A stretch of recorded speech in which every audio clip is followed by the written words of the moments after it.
ગઈકાલે સોફા નીચેથી મને 10ની નોટ જડી આવી. 10ની નોટ થોડી ચીમડાયેલી હતી, એના પર ધૂળ જામેલી હતી. મેં કીધું વાહ, ધૂળ જામેલી કરન્સી નોટ રેરલી જોવા મળે, એ પાછી આપણી જ હોય. પછી વિચાર આવ્યો કે આ નોટ અહીંયા સોફા નીચે કેવી રીતે પહોંચી હશે? ઉડી ગઈ હશે, પડી ગઈ હશે, કચરો વાળનાર ભાઈથી સોફાની નીચે વાળવાનું રહી ગયું હશે. આ કેટલા ટાઈમથી અહીંયા પડી હશે 10ની નોટ સોફાની નીચે? હવે છે તો મારી જ, પણ મને જ ખબર નથી કેટલા ટાઈમથી સોફા નીચે પડી છે તો મારી જ, પણ મારી પાસે જ નથી. છે તો મારી જ, પણ હું વાપરી શકું એટલી એ મારી જાણમાં નથી. ચલો, આ તો 10ની નોટ હતી.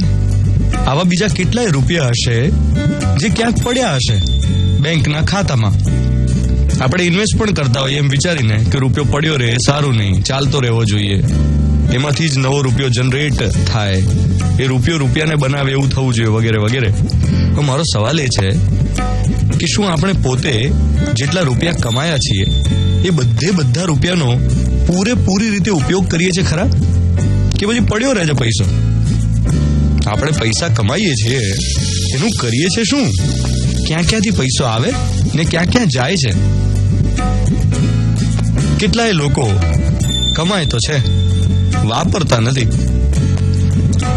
કેટલાક પૈસાને વાવે છે, લણે છે, કેટલાક માણે છે, તો કેટલાક વેડફી નાખે છે, કેટલાક દેખાદેખીમાં ઉડાવે છે. આ સામાજિક પ્રસંગોમાં કેટલી દેખાદેખી!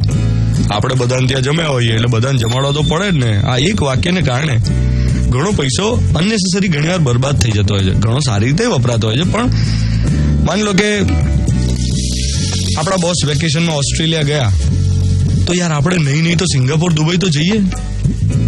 આ જે વિચાર છે ને, એક દેખાદેખી અને બીજું અદેખાઈ, આ બંનેમાં પૈસો વેડફાય છે.